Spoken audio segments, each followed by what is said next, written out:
예, 우리 함께 읽은 누가복음 13장 10절에서 30절까지 이 본문 말씀 가지고 하나님의 나라 좁은 문으로 들어가기를 힘쓰라, 좁은 문으로 들어가기를 힘쓰라라는 제목으로 하나님의 말씀 전하도록 하겠습니다.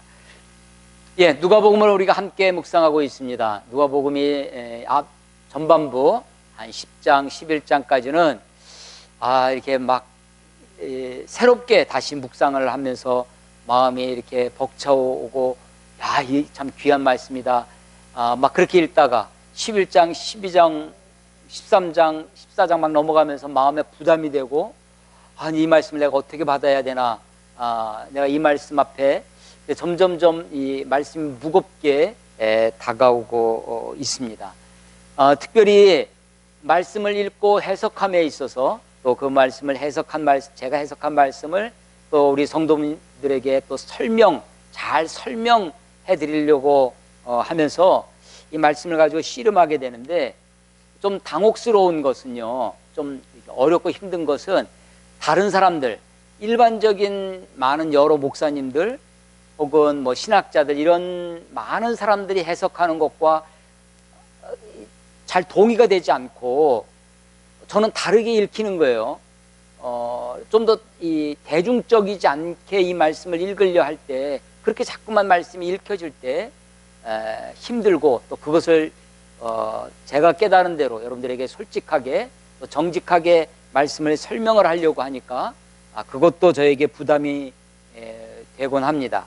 오늘 특별히 오늘 본문 함께 읽은 말씀 중에 18, 19, 21절에 나와 있는 예수님의 비유, 특별히 겨자씨의 비유, 또 누룩의 비유, 물론 이것은 마태복음과 마가복음에 공이 나와 있는 비유이기도 합니다. 이 말씀이 왜 여기에 들어있는지, 또 이 말씀을 이렇게 해석해야 되는지, 오늘 아침에도 아주 유명한 많이 알려진 목사님이 본인의 그 설교를 미리 요약을 해서 쭉 이렇게 올려놓으셨더라고요. 마침 이 본문을 가지고 겨자씨와 누룩의 이 본문을 설명을 하면서 자기가 이스라엘 가서 가지고 온 겨자씨 사진도 올리고, 이 겨자씨가 나중에 나무가 돼서 자기 어렸을 때 농촌에서 자랐는데 들깨를 키우던 그 들깨와 비슷한 그것을 추억을 하면서 이 나무가 자라서 새들이 깃들여지는, 그래서 그 새들이 깃들여져서 평안과 안식을 누리는, 그래서 참된 겨자씨가 커져서 참된 안식과 평안을 누리는 그런 하나님의 나라의 모습을 설교를 하는 것을 보았습니다. 누룩도 마찬가지인데요, 이 겨자씨가 작은, 정말로 씨 중에 가장 작다고 하는데, 그것이 나중에 커져서 마치 하나님의 나라의 확장, 양적인 팽창, 교회의 부흥과 성장의 모습을 이 본문에서 설교를 하고, 또 누룩이 질적인 내적인 변화, 우리의 속사람이 변화되어지는 것처럼, 가루소마를 다 변화시키는 것처럼 양적인 확장과 내적인 변화를 상징하는 것이 이게 하나님의 나라의 속성이다. 하나님의 나라가 임하면 이렇게 양적인 확장, 성장, 부흥이 일어나고 내적인 변화가 일어난다. 이런 것이 일반적인, 대체적으로 많은 분들이 이렇게 해석을 합니다. 제가 다 찾아본 것은 아니지만 아주 소수가 이와 다르게 해석을 하고, 저도 그렇게 다르게 이 본문을 보고 있습니다. 그래서 평소에 다르게 보고 있는데, 그 다르게 보고 있음을 가지고 이 본문을 앞뒤로 어떻게 해석할 것인가를 가지고 한 주간 동안 정말 고심을 하고 많이 들여다보고, 여기서 머뭇머뭇 이 말씀이 나가지 않아서 더 막 자꾸 이렇게 팍팍 이렇게 읽혀 나가야 되는데, 나가지 못해가지고 그냥 그것을 붙잡고 씨름하는 한 주간을 보냈습니다.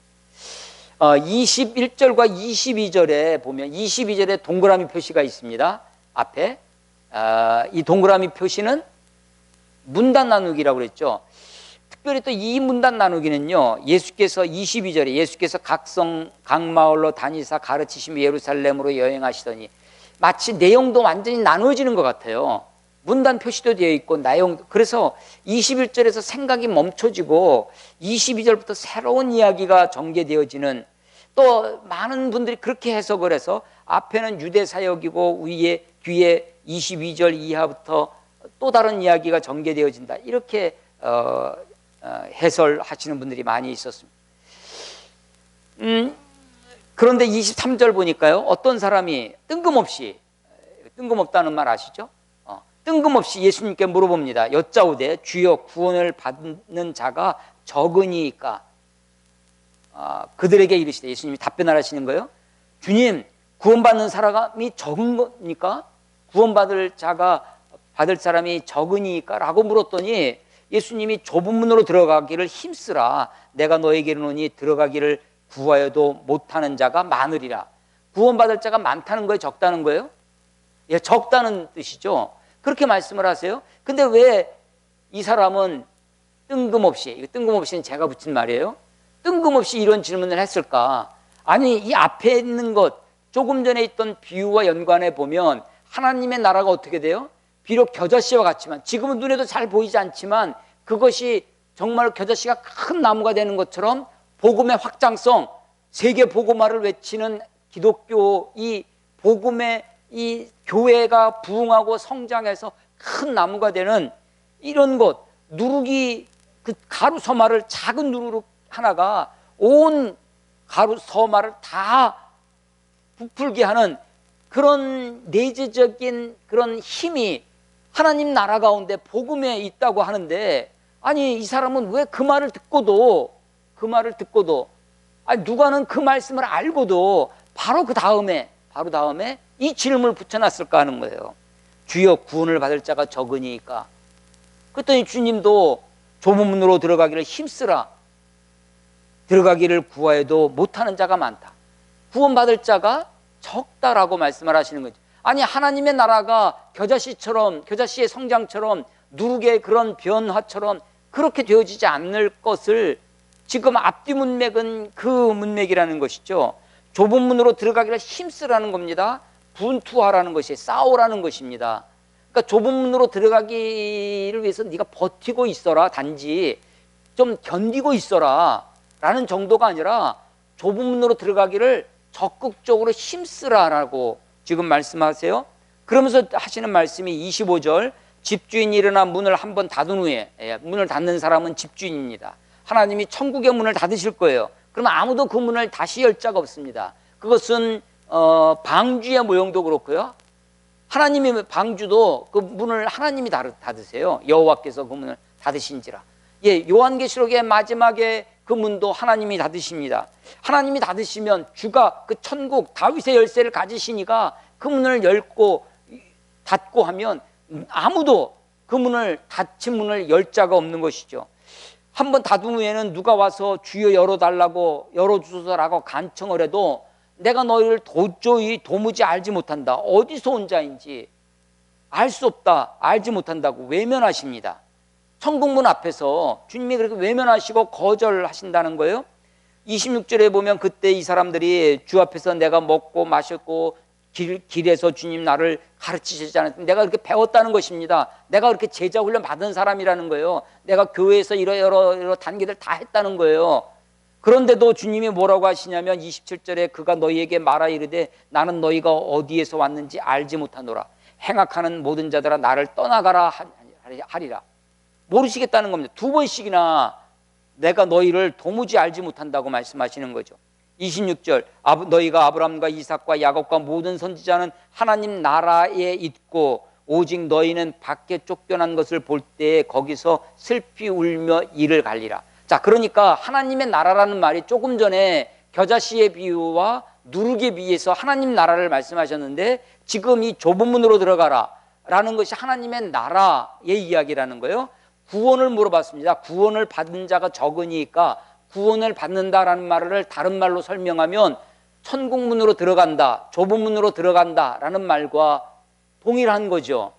구원을 받을 자가 적으니까 하나님의 나라에 들어갈 자가 적으니까 동일한 거죠. 그래서 구원을 받는다라는 말을 지금 누가는 지금 어떻게 지금 설명하고 있냐면 예수님의 말씀을 빌려서 좁은 문으로 들어가는 것, 그래서 아브람과 이삭과 야곱과 함께 그곳에 있는 것, 그 하나님의 나라, 그래서 그 문 안과 문 밖이 구별됩니다. 천국은요, 하나님의 나라는 문 안과 문 밖이 구별되는 세계예요. 그래서 문 안은 아브람과 이삭과 야곱이 함께 있는, 모든 선지자들이 함께 있는 곳입니다. 그리고 그 안은 기쁨의 동산이에요. 그래서 29절에 보면 사람들이 동서남북으로부터 와서 하나님 나라 잔치에 참여하리라. 하나님의 나라는 무엇으로 지금 표현되냐면 잔치로 표현됩니다. 그래서 문 안은 기쁨의 나라입니다. 잔치하는 곳이에요. 근데 문 밖은 슬피 울며 이를 가는 곳입니다. 문 안과 문 밖이 나뉘어져 있습니다. 이 하나님의 나라는 30절 마지막에 보면 보라, 나중된 자가 먼저 될 자도 있고 먼저 된 자로서 나중될 자도 있느니라. 역전이 벌어질 수도 있는 곳입니다. 이게 하나님의 나라예요.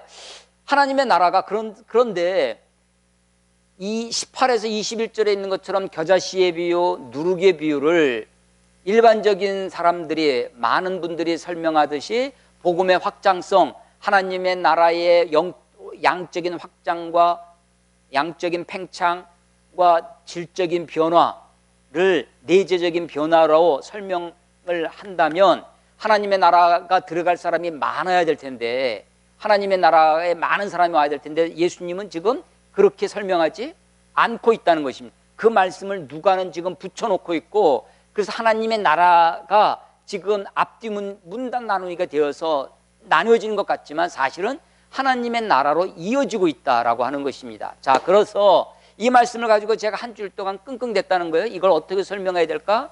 예, 그렇습니다. 앞에 있는 겨자씨와 그리고 누룩에 있는 하나님의 나라는 어떤 나라냐면 우리 가운데 임하는 나라입니다. 임하시는 나라. 주기도문에 그렇게 기도하라고 그랬죠. 나라가 임하옵시며 임하는 나라가 있어요. 임하는 나라. 누가 지난주 설교에서요. 지난주 설교 어떻게 하나님의 말씀을 들어야 할까? 두 번째 설교를 지난주에 드렸는데 그때 11장에서 예수님께서 기도에 대한 설명을 쭉 하셨습니다. 어떤 사람이 우리에게도 기도를 가르쳐 주십시오라고 했더니 주기도문을 하셨다는 거예요. 주기도문에서 뭐라고 하시냐면 기도의 정신, 기도의 내용을 가르치셨습니다. 이름이 거룩히 여김을 받으시오며 나라가 임하옵시며. 누가는 이 두 가지를 얘기해요. 그리고 하나님께 관한 기도 두 가지, 우리들에 관한 기도 세 가지. 우리에게 날마다 일용할 양식을 주옵시고 우리에게 죄 지은 모든 사람의 죄를 용서해 준 것 같이 우리의 죄를 사해달라고, 사죄의 기도, 그리고 우리를 시험에 들지 말게 해달라고 하는 보호의 기도, 일용할 양식, 사죄의 기도, 보호의 기도를 하고 나서 그 기도를 어떻게 해야 되느냐? 그 기도를 간절히 해야 된다. 간청하는 기도. 그래서 친구가 벗이 찾아와서 간청할 때 그 벗됨을 인하여서보다 그 간청하는 것 때문에. 근데 그 간청이 자기를 위한 간청이 아니라 어떤 벗이, 자기 벗이 먼 데서부터 와서 먹을 것을 줄 게 없으니까 또 다른 친구에게 가서 간청을 했다는 거예요. 그러니까 이 간청은 자기 배를 위한, 자기를 위한 간청이 아니라 타인을 위한 간청입니다. 간청하라는 거예요. 간청을 어떻게 해라? 구하라, 찾아라, 문을 두드려라. 그러면 너희가 얻을 것이고 찾을 것이고 문이 열릴 것이다. 근데 이 기도응답의 약속이 내가 간청하기 때문이 아니라 우리의 기도를 들으시는 하나님 아버지, 그 아버지 되심, 아버지의 넉넉하심, 아버지의 긍휼히 여기심, 아버지의 풍성하심 때문이다. 자식의 생선을 달라 하는데 뱀을 줄 자가 어디 있고 알을 달라고 하는데 전갈을 줄 자가 어디 있느냐. 너희가 악할지라도 너희에게, 자식에게 좋은 것을 줄 줄 알거든 하늘 아버지께서 너희에게 무엇을 주시지 않겠느냐? 성령을 주시지 않겠느냐. 그래서 기도의 교훈이 지금 뭐로 끝나냐면 성령으로 끝납니다. 기도응답의 최고는 뭐냐면, 기도응답은, 그래서 내가 병 낫기를 위해서 기도해요. 병이 낫는 것이 하나님의 뜻이고 병이 안 낫는 것은 하나님의 뜻이 아니다. 그게 아니라는 거죠. 병이 안 낫는 것도 하나님의 뜻일 수 있고 내가 어떤 것에 시험을 놓고 기도합니다. 시험의 합격만 하나님의 뜻이고 불합격은 하나님의 뜻이 아니다가 아니라 다 하나님의 뜻이에요. 뜻일 수 있다는 것입니다. 그러나 그것 중에 하나님이 나에게 응답해 주시는 것 중에 최고 베스트는 뭐냐면 가장 귀한 것 성령님입니다. 기도 응답은 성령님이 하나님 성령님을 너에게 주시지 않겠느냐 하시는 거예요. 그런데 그 말씀 바로 다음에 무슨 얘기가 있었냐면 귀신 들려서 말 못하는 사람의 이야기. 그래서 예수님이 귀신을 쫓아내주죠. 그러면서 사람들이 그러는 거예요. 그 모습을 보고 저가 귀신의 왕 바알세부를 힘입어 귀신을 쫓아낸다라고 수군대고 속으로 그렇게 생각하니까 예수님이 하시는 말, 자기들끼리 같은 나라끼리 분쟁하면 그 나라가 설 수 있겠느냐. 사탄이 내 힘을 빌어서 하면 사탄의 나라가 붕괴되는 것이다. 내가 하나님의 손을 힘입어 귀신을 쫓아내면 하나님의 나라가 이미 너희에게 임하였느니라. 이게 11장 20절 말씀이에요. 하나님의 나라가 이미 너희에게 임했다. 이미 임한 하나님의 나라. 하나님의 나라가 이미 임했어요. 하나님의 나라가 이미. 그런데 그 하나님의 나라의 현재성입니다. 그 하나님의 나라는 어떤 나라냐면 현재 임하시는 나라. 자, 하나님의 나라가 임하시는 나라가 있고 들어가는 하나님의 나라가 있다는 거예요. 임하시는 나라의 현재성이 있습니다. 우리가 들어가는 나라의 미래성이 있어요. 이게 다 하나님의 나라입니다. 하나님의 나라인데 임하시는 하나님의 나라, 임한 하나님의 나라. 내 안에 임했어요. 내가 예수님을 영접했어요. 내 안에 하나님의 나라가 임합니다. 너희 안에 있느니라. 우리 안에 하나님의 나라가 임합니다. 우리 믿는 사람들의 무리, 우리 이것을 교회라고 하는데 이 교회 공동체 가운데 하나님의 나라가 임하실 수 있습니다. 맞습니까? 아멘입니까? 그렇죠. 하나님의 나라가 임해요. 그렇지만 내 안에 임하는 나라, 저는 그것을 뭐라고 설명을 하냐면 이름을 붙였냐면 심상천국이라고 이름을 붙였어요. 공동체 가운데 임하신 하나님의 나라, 지상천국이라고 제가 그냥 이름을 붙이는 거예요. 자, 그런데 이 두 가지 심상천국과 지상천국은 하나님의 나라가 이미 임하시지만 완전하진 않습니다. 저도 내가 하나님을 영접해서 하나님의 나라가 내 안에 임하지만 때때로 하나님의 다스리심, 하나님의 통치에 순종하고 그렇게 살지 못하고 내 본능에 따라, 내 욕심에 따라 내가 주인 돼서 살 수 있죠. 많은 경우 그래서 그것 때문에 괴로워합니다. 공동체도 그렇습니다. 믿음의 공동체도 신앙 공동체도 주님의 뜻에 따라 순종하는 그런 모습도 있지만 그렇지 않을 수도 있습니다. 더군다나 초대교회처럼 박해라는 상황에 있으면 어중이 떠중이, 이런 말 알아요? 어중이 떠중이? 예, 그렇게 믿지 않아도 믿는 척하면서 함께 있을 수가 없어요. 초대교회는 그럴 필요도 없습니다. 그러면 죽는 거예요. 위험이 닥치는 거예요. 그러니까 믿는 사람만 있죠. 순도 높은 신자의 모습, 순도 높은 성도들의 공동체가 초대교회 공동체입니다. 그런데 오늘날은 교회라는 이름으로 모였어도 그 안에 안 믿는 사람도 있고 믿는 척하는 사람도 있고 믿으려고 하는 사람도 있고 믿는 사람도 있고 그 안에 다 있어요. 교회 안에 다 있습니다.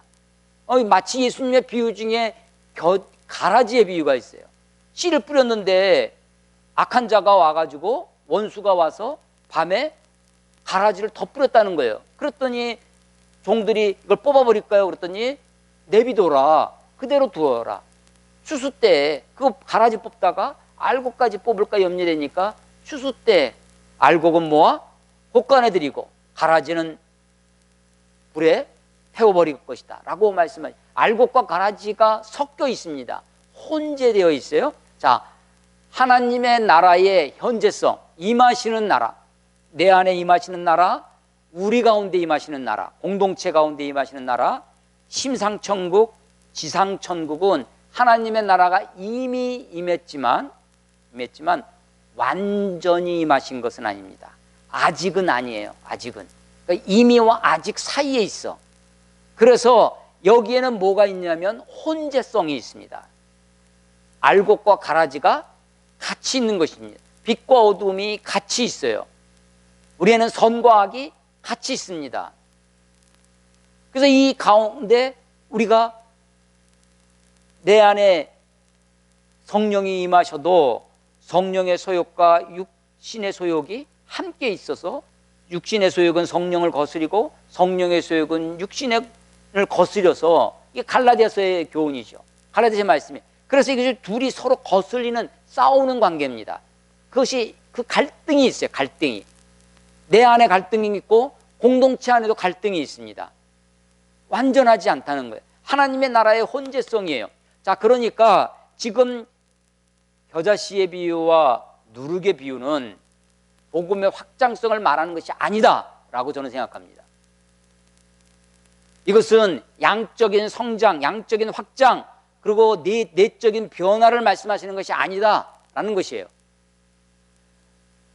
겨자씨의 비유에서 채소밭에 갖다 심었더니 공중의 새들이 와서 거기에 깃들였습니다. 공중의 새가 뭐냐? 조금 전에 누가복음에도 누가복음 8장 5절에 보면 네 가지 밭의 비유에 길가에 뿌렸더니 누가 와서 집어먹어요? 공중의 새가. 그것을 예수님이 설명할 때 뭐라고 설명하냐면 악한 자가 누구예요? 사탄이요 마귀를 얘기하는 것입니다. 누룩도 조금 전에 우리가 지금 13장입니다. 12장 1절에 보면 예수님께서 제들에게 하시는 말씀 중에 바리새인들의 누룩 곧 외식을 주의하라. 바리새인들의 누룩을, 그래서 바울도 누룩을 제거하라고 얘기합니다. 그러니까 누룩을 예수님의 비유를 하시는 것은 비유, 파라볼레라고 하는 헬라어 다니는데 제가 신학교 다니면서 막 외워야 되는 거군요. 다 외우는데 파라는 우리 그림으로 외우는 거 있잖아요. 이 헬라어 설명하는데 파라는 파라솔이다. 해변가에 파라솔이 앞에 쭉 꽂혀 옆에라는 뜻이에요. 옆에 파라가 몰래는 던져놓다 뭐 이런 것인데 옆에다가 던져놨어. 파라볼레. 그러니까 원래 진품이 있는데 이게 이게 안 보여. 뭔지 몰라요. 이게 안 보이는데 옆에다가 뭔가 다른 걸 갖다 놔서 그거를 볼 수 있도록 연상하도록 그려주도록 이게 파라볼레 비유라는 거예요. 자, 그러니까 그래서 어떤 그 옆에 갖다 놓은 것이 예수님의 비유 가운데 어느 정도 일관성이 있죠. 여기서는 공중의 새가 사탄이고 악마인데 여기 이 13장 18절에 이 겨자씨의 비유에서는 그것은 공중의 새가 성도들 교회 안에 겨자씨처럼 큰 교회 안에 들어와서 쉼을 얻고 깃들여서 평안을 누리는 공중의 새를 성도로 해석을 하면 안 된다라고 생각합니다. 누룩도 마찬가지입니다. 누룩을 제거하라. 무교절. 왜 6월절과 무교절 6월절에 누룩 없는 빵을 먹게 하시겠어요? 누룩이 변화 그걸 상징하니까 너희가 누룩을 제거하라 라고 하는 거죠. 누룩 없는. 그래서 이건 다 교회가 하나님의 나라의 현재성 가운데 하나님의 나라에 임하시는 하나님, 우리 가운데 임해요. 제 가운데 내 안에 하나님의 나라가 임하고 우리 가운데 임하지만 이것은 이미 하나님의 나라가 임하였지만 아직은 아닌 상태입니다. 그래서 우리나라 이 안에 뭐가 있냐면 혼재해요. 악과 선이, 가라지와 알곡이 함께 있습니다. 그래서 그 가운데 우리가 뭘 해야 되느냐? 좁은 문으로 들어가기를 힘써야 된다는 것입니다. 자, 그래서 이런 해석을 가지고 위로 또 조금 올라가 보시면 바로 우리가 10절에서 17절까지 읽은 게 뭐냐면 안식일 날 회당에서 18해 동안 귀신 들려 꼬꾸라져 조금도 펴지 못한 한 여자가 보입니다. 18년 동안 귀신이 들려서 꼬꾸라져 있어요. 요즘은 이런 할머니들 많이 안 보이는데 옛날에 정말로 꼬부랑 할머니가 허리가 정말로 기역자로 꺾여져서 걸어 다니시는 분이 많이 있어서 제가 어렸을 때 많이 봤는데 요즘은 영양 상태도 좋아지고 많이 해서 그런지 최근에는 많이 못 보지만 여러분 꼬꾸라지면 뭐만 봐요? 땅만 보고 살죠. 18년 동안 땅만 보고 꼬부라져 살았습니다. 근데 이 여자가 회당에서 안식일 날 예수님이 가르치시는 데 와 있어요. 어떻게 왔을까요? 나중에 14장에 가면요, 안식일 날 또 예수님이 수종병 고치는 것이 있는데, 그때는 14장에는요 바리새인이 그 집에 일부러 이 사람을 데려다 놔요. 데려다 놨다라는 말은 없지만 정황상 그런 것 같아. 그런데 여기는요 일부러 데려다 놓은 것이, 그래서 14장에는 안식일날 예수님이 저 사람을 고치나 안 고치나 엿보려고 합니다. 근데 이 13장은 18장, 이 18년 된 그 꼬부라진 여인은 그런 것이 없어요. 아마도 이 여인은 땅만 쳐다보고 살지만, 눈은 땅을 보고 있지만 이 여인의 마음은 하늘을 보고 있었을 거예요. 그래서 안식일이지만 그 꼬부라진 몸을 가지고 회당에 와서 말씀을 듣고 있는 것입니다. 12절에 보면 예수님께서 그 여자를 보셔요. 아마도 이 예수님의 보심은 연민, 정말 불쌍히 여기시는 마음으로 그 여자를 보았을 것입니다. 그러면서 예수님이 먼저, 이 여자가요 말로 나를 좀 고쳐주시오 간청한 적이 없어요. 누가 와서 좀 부탁드린 적도 없는데 예수님이 먼저 보시고 예수님의 주도적인, 예수님의 선제적인 치유가 벌어집니다. 여자여, 내가 내 병에서 놓였다 라고 말했습니다. 그 13절, 그러면서 안수하셨더니 여자가 곧 펴고 하나님께 영광을 돌립니다. 근데 14절, 회당장이 예수께서 안식일에 병 고치는 것을 분내어 무리에게, 아니 지금 예수께서 병 고치는 것을 보고 분이 났어요? 안식일날 저런 일을 하다니. 근데 예수님한테는 예수님의 명성이 있기 때문에 예수님한테 직접 말하지 못하고 사람들한테 얘기합니다. 무리들한테. 무리에게 이르되 일할 날이 엿새가 있으니 그동안에 와서 고침을 받을 것이요 안식일은 하지 말 것이니라. 지금요 18년 동안 그 고생한 여인은 눈에 보이지 않는 것입니다. 사실은요 이 회당장의 마음이 꼬그라져 있어요. 회당장의 마음이 지금 꼬그라져서 하늘을 보지 못하고 사람들만 보고 있는 것입니다. 예수님이 외식하는 자들아, 너희가 각각 안식일에 자기의 소나 나귀를 외양간에서 풀어내어 이끌고 가서 물을 먹이지 아니하느냐. 그게 너희들 마음 아니냐. 자기 소와 자기 나귀는 그렇게 하면서 18년 동안이나 사탄에게 매인받은 16절, 이 아브라함의 딸, 이 여자를요 18년 동안이나 꼬꾸라져 살면서 그렇게 살고 있는 이 여자를 예수님은 뭐라고 불러요? 아브라함의 딸이라고 부릅니다. 아니 저는 이건 놀랍습니다, 여러분. 아니 이건요 19장에, 누가 보면 19장에 가면 누구 나오냐면 저를 닮은 사람이 있어요. 누구예요? 저 닮은 사람, 삭개오가 등장합니다. 키 작은 삭개오 아시죠? 그 키 작은 삭개오가 예수님을 자기 집에 요청해요. 불러드려요. 예수님을 초대합니다. 삭개오야 내려오라. 내가 오늘 네 집에 유해야 되겠다. 너무나 기쁜 거예요. 와가지고 막 잔치를 배설하고 막 합니다.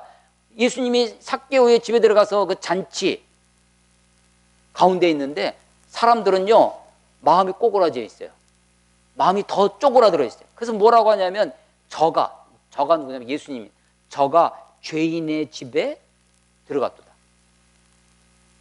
예수님은요 삭개오의 집인데 사람들은 삭개오 이름도 안 불러요. 뭐라고 해? 죄인의 집에. 근데 예수님이 뭐라고 하냐? 오늘 이 집에 구원이 이르렀으니, 오늘 구원이 이 집에 이르렀으니. 예수님의 이름이 뭐예요? 뜻이? 구원이죠.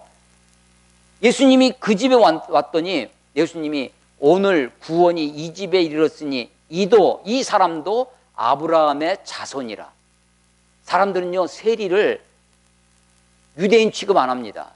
세인을 아예 죄인이라고 그렇게 손가락질을 하는데 그들과 함께 밥을 먹지도 않아요.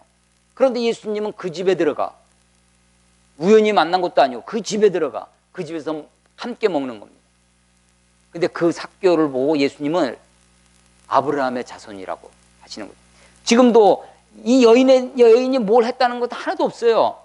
그런데 다만 그 꼬그라진 몸을 가지고도 안식일날 회당까지 나온 이 여인의 마음을 주님은 보고 계셨습니다. 아니 이 여자는 꼬그라서 땅만 보고 있는 것이 아니라 그는 비록 몸은 꼬꾸라져 있었지만 하늘을 보고 있는 사람이죠. 예수님이 그를 고쳐주시고 아브라함의 딸이라고 그렇게 선언하고 계시는 것입니다. 그래서 17절 예수께서 이 말씀을 하심에 모든 반대하는 자들, 예수님을 반대하는 자들은 부끄러웠다는 거예요. 자기들은 자기 소, 나귀는 안식일 날 물 먹이면서 그렇게 끌고 나가면서 이 여인에 대해서 그렇게 완악한 마음을 가졌던 그런 자신이 부끄러웠다는 거죠. 온 무리는 그가 하시는 모든 영광스러운 일을 기뻐하니라. 두 가지 반응, 부끄러움과 기쁨이 그 일을 통해서 일어났습니다. 아니 그런데 이 회당장은 그 회당에 있는 많은 사람들, 회당에 주로 누구의 놀이터였냐면 회당은 바리새인들의 놀이터입니다. 바리새인들의 활동 부대예요. 거기에 우두머리인 이 회당장의 마음은 사실은 완고한 거죠. 율법으로 굳어 있어요. 율법으로 문자적 율법에 꼬꾸라져 있는 겁니다. 꼬부러져 있어서 조금 더 펴지 못하는 심령 상태가 이 회당장의 마음인 거죠. 다시 또 좀 위로 올라가면 13장 1절로 9절까지의 말씀이 있습니다. 말씀을 지금 거꾸로 읽고 있는 거예요. 거기에는 무슨 얘기가 나오냐면 어떤 사람이 13장 1절에 두어 사람이 예수님께 와가지고 고발합니다. 누구를 고발하냐면 빌라도를 고발을 해요. 빌라도가 갈릴리 사람 몇 사람을, 지금 예수님이 어디 사람이에요? 갈릴리 사람이죠. 갈릴리 나사렛 사람이에요. 그러니까 갈릴리 사람의 피를 자기들 로마의 그 피에 섞었다, 지금 고발을 하고 있는 거예요. 그런데 예수님이 그 얘기를 듣고서는, 그러니까 이 사람들의 이야기에는 두 가지가 있어요. 겉으로는 빌라도의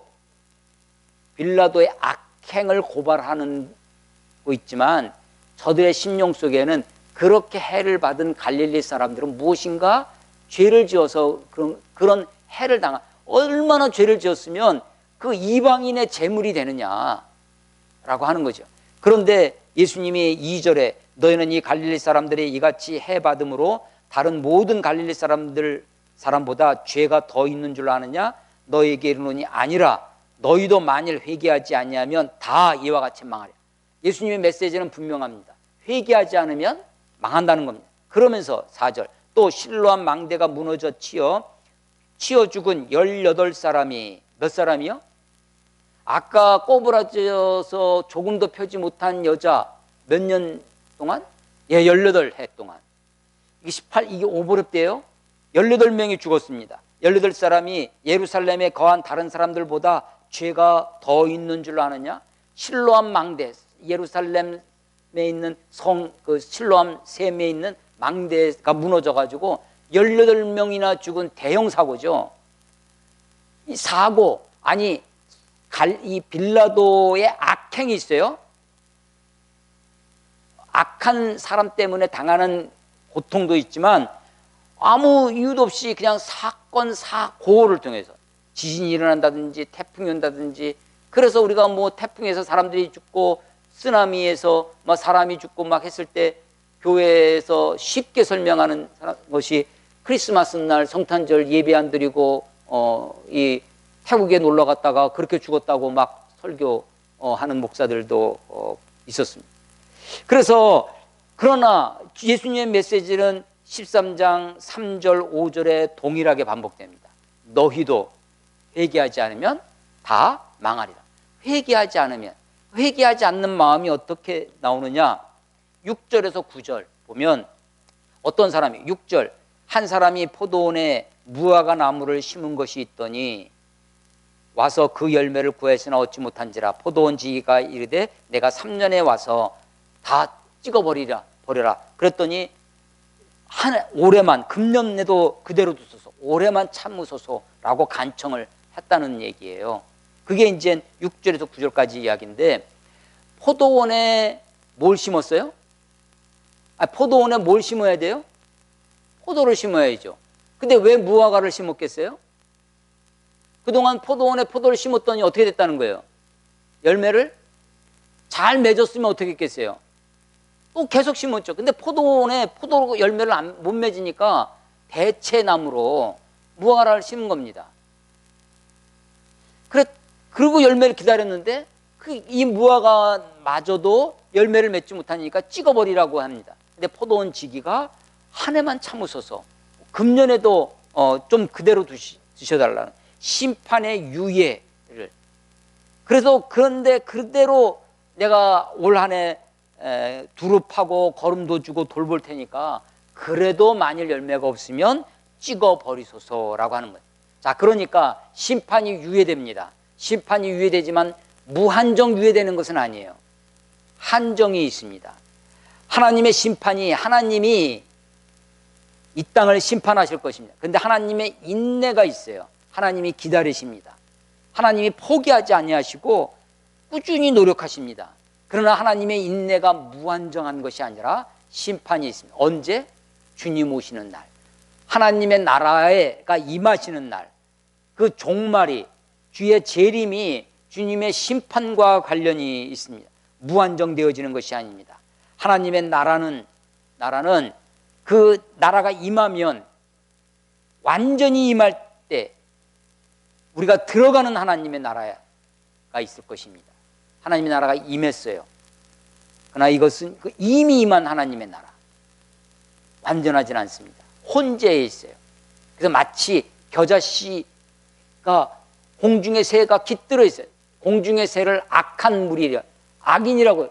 그래서 교회가, 하나님의 나라가 임했는데 교회가 성장합니다. 대표적인 것이 중세의 교황 같은 겁니다. 악이 창궐하죠. 교회 안에 악이 창궐합니다.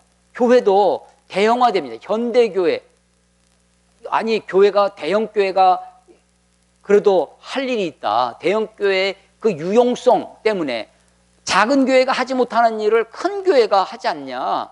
그러니까 그 유용성 때문에 그 대형교회 옹호론이 있습니다. 그런데 여러분, 그 대형교회의 그 겨자씨 나무에서 온갖 공중의 새가 악이 깃들여 있습니다. 온갖 탐욕이 있고 거짓이 있고 온갖 싸움과 온갖 더럽고 하나님의 이름과 영광을 가리는 것이 그 속에 같이 있어요. 같이 있습니다. 누룩이 온 가루 소마를 다 부풀려 버리는 것입니다. 죄가, 초대교회의 능력은 대형교회 3,000명이 대형교회를 이뤘기 때문에 초대교회가 능력이 있었던 것이 아닙니다. 예루살렘에요 3,000명이 모일 수 있는 공간이 없습니다.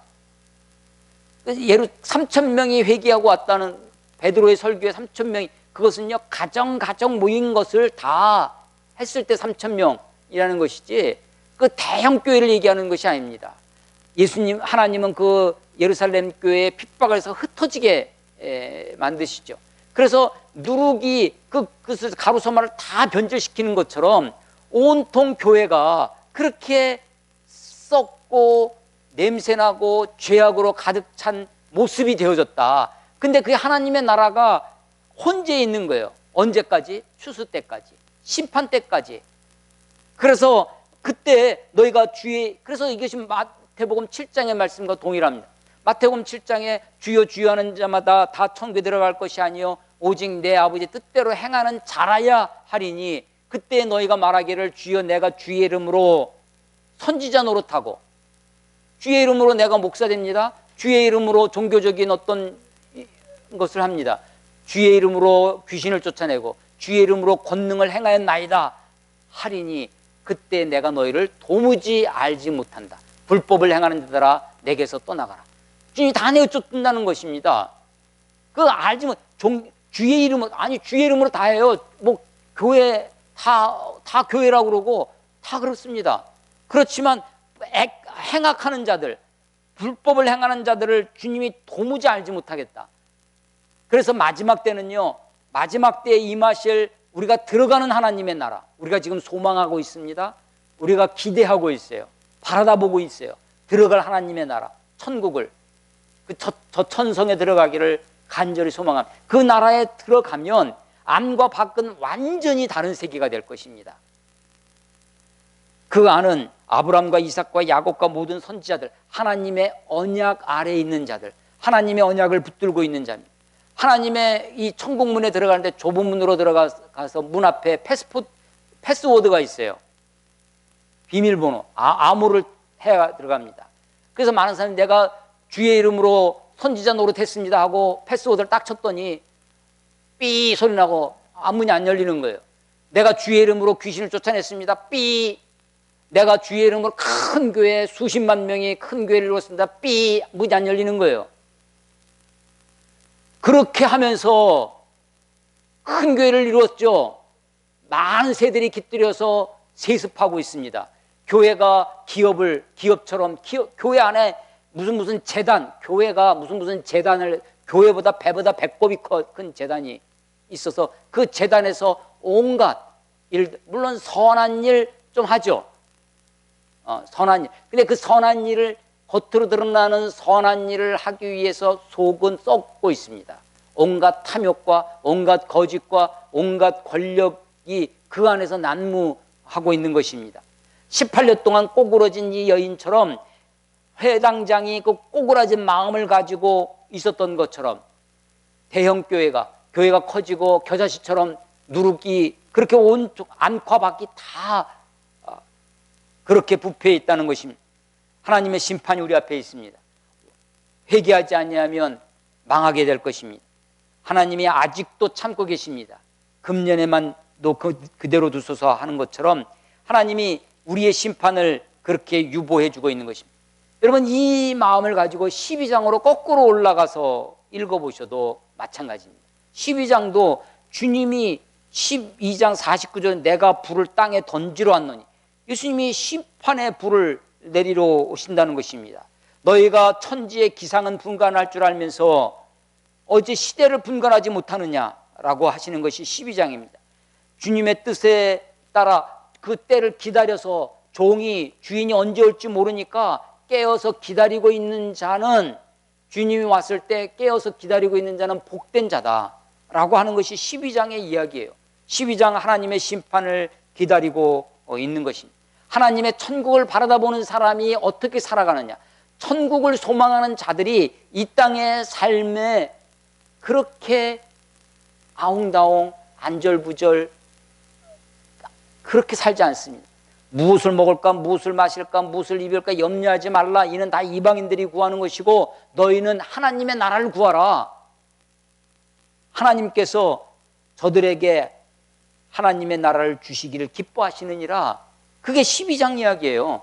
우리가 무엇 때문에 이 땅이 천국 같아, 여기가 좋사오니 하고, 여기 지금 살고 있는 것이 넉넉하고 풍요롭고, 우리가 언제 천국을 소망하느냐?